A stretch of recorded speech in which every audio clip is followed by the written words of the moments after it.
अस्सलाम वालेकुम। किसने क्या खोया क्या पाया। इमरान खान साहब को 14 साल के लिए मजीद जो है ना कैद का सामना।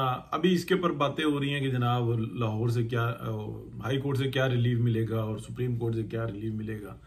लेकिन ये मियां नवाज शरीफ पर बनाए गए केस नहीं है कि जिनका ना सिर और ना पैर हो कि जी बेटे से तनख्वाह लेते या ना लेते, ये जहाज हाईजैक कर रहे थे, इसी किस्म के बने हैं बोंडे केस जिसमें दुनिया में शर्मिंदगी होती है। ये तो बिल्कुल, अगर अगर आप इस केस को देखें तो इसमें लंदन इन्वॉल्व है। अगर इस केस के ऊपर इमरान खान को रिलीफ दिया गया कि चलो जी सजा मुअत्तल, और फिर पूरी दुनिया में जो है ना साख 2% की नहीं रहेगी। ठीक है, ये बिल्कुल ओपन एंड शट केस है। अगर इसके ऊपर पाकिस्तान की स्टैब्लिशमेंट कोई डील करती है तो आप समझ लें कि बेड़ा ही गर्क है। पूरी रियासत का जो है ना निजाम वो दांव पर लग जाएगा। हाँ, अगर उसके अंदर कोई सजा में कोई थोड़ी सी कमी या इजाफा होता है, इजाफे के ज्यादा चांसेस हैं, वो एक अलग चीज है। क्योंकि यहाँ पर जितना अभी तक हमने सिस्टम देखा है तो बहुत प्योर करके जो है ना सजा दी है। सजा बहुत ज्यादा बनती थी, लेकिन अदालत के पास लिमिट ही यही थी, 14 साल की थी।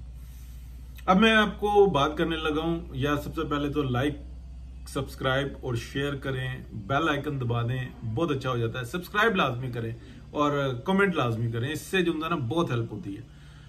अब मैं बात करने लगा हूं कि इसके ऊपर खुश कौन कौन है। सबसे बड़ी जो खुशी की जो लहर जो सीना में नजर आती है, जो खुश नजर आती है, वो आती है उज़मा, पप्पो, अच्छा, और उनकी बहनें, यानी कि इमरान खान की बहनें। उनको अब फुल ग्राउंड मिला है। उनके ऊपर जो एक यानी कि बहुत बड़ा हंटर था वो थी बुशरा बेगम। बुशरा बेगम चली गई हैं अपना जेल में, और बुशरा बेगम के चांसेस जो है ना वापसी के आराम के नहीं है। मेरा ख्याल है कि इनकी सजा में इजाफा होगा। ये हाई कोर्ट में जब अपील पे जाएंगे तो इसमें इजाफा होगा। मुनीब फारूक साहब वकील हैं, वो ये कह रहे हैं कि उसमें कमी हो सकती है मुआवनत के ऊपर, लेकिन जो मेरी मालूमात है वो ये है कि मुआवनत से ज्यादा वो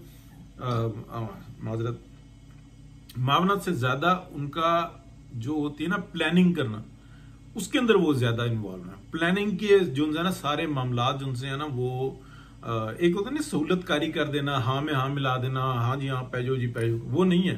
बाकायदा इस मामले को इन्होंने प्लान किया। फिर एक और जो बहुत बड़ा मसला है कि इमरान खान के जो असल ससुराली हैं लंदन वाले, उनके पास जो रकमें जा रही थी वो भी बुशरा बेगम ने जो है ना रुकवाई और उसको सेव किया और सारे मामलात किए। फिर एक और जो है ना बात आ जाती है कि बुशरा बेगम ने जब ये कमिटमेंट की थी कि मुझे बाहर निकालो, तो मैं देखती हूँ बहनें भी कह रही थी मुझे बाहर निकालो, तो जब इन खवातीन को जो है ना दिया गया तो ये कहा गया था कि आप बिल्कुल खामोश हो जाएंगे। बुशरा बेगम ने, जो मेरी मालूमात में है, मैंने उसी वक्त रिपोर्ट किया था कि इन्होंने कहा था कि मैं कोई थोड़ा सा इधर उधर चक्कर चुक्कर लगा के आराम से पाक पतन पे जाके चिल्ले काटना शुरू कर दूंगी, यानी कि खामोशी इख्तियार कर लूंगी, ताकि ये कहा ना जा सके जी मैं रूहानी मदद कर रही हूँ, मैं वहां पे चली जाऊंगी। लेकिन उन्होंने नए ड्रामा शुरू कर दिया, वो स्टेट पर हमला ओवर हो गई। तो ये मामलात अभी मजीद जो है ना ये उनके लिए तंगी का बायस बनेंगे। और इससे पहले 190 छोड़े, तोशा खाना छोड़े, हर जगह पर जो है ना इनके बाकायदा मंसूबे नजर आते हैं। तो खाली ऐसी मुआवनत नहीं है, यानी कि मददगार नहीं है, ये बाकायदा पूरी आप कह लेंगे चलाने वाली। अब खुश कौन है? बहनें खुश हैं, भांजा खुश है, इनका खानदान खुश है। फिर उसके बाद कौन खुश है? वकला खुश हैं, जो ये जमात अहमदिया के जो फंडिंग्स जो आती है उसका जो माल लूट के, माल जो है वो फीसों की सूरत में लेके, और ये जो केस लड़ रहे हैं अरबों रुपया जो है ना ले चुके हुए हैं, ये मजीद लेंगे। एक एक शख्स जो इनके साथ लगा हुआ है ना, जो असम्बली में नहीं है, वो पूरे तरीके से फीसें ले रहा है। और जो असम्बली के अंदर है कुछ, और जो साथ में चल रहे हैं वो भी वकील। अब और कौन? यानी कि वकीलों का टोटल ग्रोह जो मेंबर बन चुके हुए हैं वो, और जो बाहर है वो, ये सब साथ में है, यानी कि खुश होने वालों में। प्लस कौन है? प्लस बड़ी इंटरेस्टिंग है। जितने एमएनएज और एमपीएज हैं वो कहते हैं यार ये शख्स मनूस अंदर ही रहे, बस ये हम आ गए ना असेंबली में, अब इसको 5 साल पूरे कर लेने दो। ये क्या हरकतें कर रहा है, रोज रोडों पे और मामलात और ये चीजें ये हमारे बस से बाहर है। हर एक को फोन, कोई एमएनए कोई एमपीए आप बताएं कि जिसका पर्सनली इमरान खान को जो है ना साबिक वक्त में फोन ना आया हो, या जो साबिक एमएनए एमपीए हैं उनसे पूछे, वो ये कहते हैं कि यार इसके नाम का हमें वोट तो चाहिए, लेकिन ये बड़ी फटीके डालता है। कितना कम लूटेंगे अवाम को, कितना कम दो नंबरियां करेंगे, ना हमारी हुकूमत रही है, लेकिन ये परेशान करता है बंदा। अच्छा, इसके जेल से भी मैसेजेस जाते रहे कि तुमने ये करना, तुम उसको ये कहो, वो लूटते हैं। 50 लाख मांगते हैं, वो कहते हैं 10 भी हाथ लगा, पता नहीं कौन कौन लूट रहा, पूरी की पूरी पार्टी करप्ट है। इसको मदद कौन करता है? ठीक है, ये तो पार्टी होगी ना खुश होने वाली। अब मजीद कौन से खुश हैं? ठीक है, पहले खुशी वाली देख लेते हैं। जो फॉरेन में रहने वाले जो अपने यूट्यूबर्स चला रहे हैं ना, वो खुश हैं। पाकिस्तान के अंदर जो एस्टेब्लिशमेंट के नुमाइंदा है, इमरान रियाज और साबिर शाकिर और ये सारे, मुझे बड़ा अफसोस हुआ उस दिन हमारे अफसार आलम साहब ने बताया कि जनाब ये 5-7 जो है ना टॉप के पाकिस्तान के यूट्यूबर्स हैं, इतने करोड़ कमाते हैं, लेकिन उनके नाम नहीं लिए।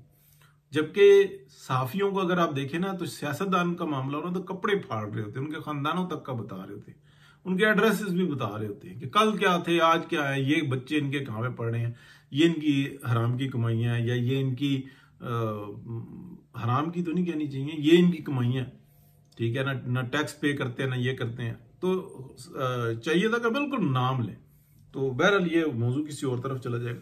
ये सारे खुश हैं, ये गानियां गाते रहेंगे, अब आ रहा है ट्रंप, और जब चाह रहा है ट्रंप, अब जुलाई का टाइम दे देंगे कि जुलाई में इमरान खान बाहर आए गया, बात हो गई है, अमेरिका से हो गई है, वो कह रहे हैं कि अभी कब ना बना लें, 3 महीने हमको लगेंगे, हम जरा ग्रीनलैंड पे कब्जा कर लें, फिर हम इमरान खान की तरफ आते हैं। इमरान खान का तस्वीर दिखा दिखा के तो ट्रंप ने जो ना वोट हासिल किए हैं। ये चीज जो है ना, मतलब उनको सपोर्ट करती है, तो ये भी खुश हैं। तो सारे के सारे खुश हैं। और कौन खुश है? एस्टेब्लिशमेंट खुश है। वो कहती है आप इसको तुम दो। क्यों? हुकूमत बड़ी स्मार्ट हुई हुई है। हुकूमत जो है ना वो चाइनीज प्रोग्राम के ऊपर चल रही है। वो कहती है एकदम हमने बूम लेके नहीं आना, अभी पाकिस्तान को निकाला है एक IMF के चुंगल से, डिफॉल्ट होने से बचाया है, फिर पूरी मिडल ईस्ट में एक जंग छिड़ी हुई है, वो पाकिस्तान के नजदीक बढ़ रही है। आखिरी निशाना जो है ना वो पाकिस्तान है। उसके बाद वो वहां पे खुले आम जो है ना ऐसी तैसी फेर के रख देंगे। जो डर है ना वो ये है कि पाकिस्तान से कोई ऐसा रिस्पॉन्स ना आ जाए। और इस चीज को, मजहब को एक साइड पे रख दें। मजहब ही सब कुछ है हमारे लिए, लेकिन उसको एक साइड पे रखें एक काउंटिंग करने के लिए। चाइनीज को, इंडियंस को ये बात का पता है कि अगर पाकिस्तान में फसाद आया ना तो ये हमारी सरहदों में इंटर हो जाएगा, ये इस तरीके से नहीं रुकेगा, ठीक है। और उनके मंसूबे सारे खत्म हो जाएंगे। इंडिया चाहता है कि पाकिस्तान के हालात अच्छे हों ताकि वो अपना जो पाकिस्तान का जो ट्रेन सिस्टम है इससे वो यूरोप को सप्लाई शुरू करें। चाइना क्या चाहता है? वो भी यही चाहता है कि वन बेल्ट वन रोड जो है ना मंसूबा वो पहुंचे, हमें गवारदर तक एक्सेस मिले। कोई शक नहीं है कि इंडिया जो है ना चाबार में इन्वेस्टमेंट कर रहा है, लेकिन उसकी इन्वेस्टमेंट फारिग है। चाइनीज ने टेक ओवर कर लिया हुआ है वहां से, ठीक है। वो फारिग है सारी, वो लेकर भी वो कहते हैं कि हम क्या कर लेंगे। पहले तो हमको जो है ना वहां तक माल पहुंचाना है, फिर हम ट्रेडिंग करेंगे। तो ट्रेडिंग के लिए पाकिस्तान, तो ये सब के सब खुश है। चाइनीज खुश हैं, इंडियंस खुश हैं, आप कह लें कि इमरान खान का खानदान खुश है, बहनें खुश हैं, सब बढ़ गए, सब खुश है। और जो इसके नजदीक, मतलब हर बंदा वो इस शख्स से तंग है। कौन परेशान है? इसके जो असल ससुराली हैं वो परेशान है। और इसके दौरान जो है ना बुशरा बेगम भी तली गई, बुशरा बीबी तली गई। इमरान खान ने कहा तुम निकल के यूं यूं यूं करना। एस्टेब्लिशमेंट ने उनको कहा था कि यार ठीक है, बस अब तुम जाके ना पाक पतन में चिल्ला काटो, खामोशी इख्तियार कर लो। बजाय वो चिल्ला काटने के वो अफलातून बनी, आगे रोडों पे जनाब चढ़ गई।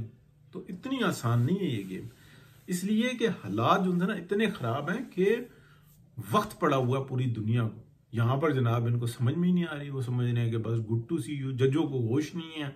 स्टैब्लिशमेंट एक बहुत बड़ा जो है ना वो है, अपना आर्मी स्टैब्लिशमेंट की बात करूं, ये बहुत बड़ा डिपार्टमेंट है। इसके अंदर थिंक टैंक है, सब कुछ है, कोई शक नहीं कि अपने मफादात के लिए इन्होंने बहुत बेड़ा गर्क किया और अभी भी नहीं पीछे हटे। लेकिन कम से कम सोचते हैं, कम से कम सोचते हैं, प्लान करते हैं, देखते हैं यार कि अगर निजाम ही सारा गिर गया तो हम कहाँ जाएंगे। हमने पहले कितना बेड़ा कर रखी है।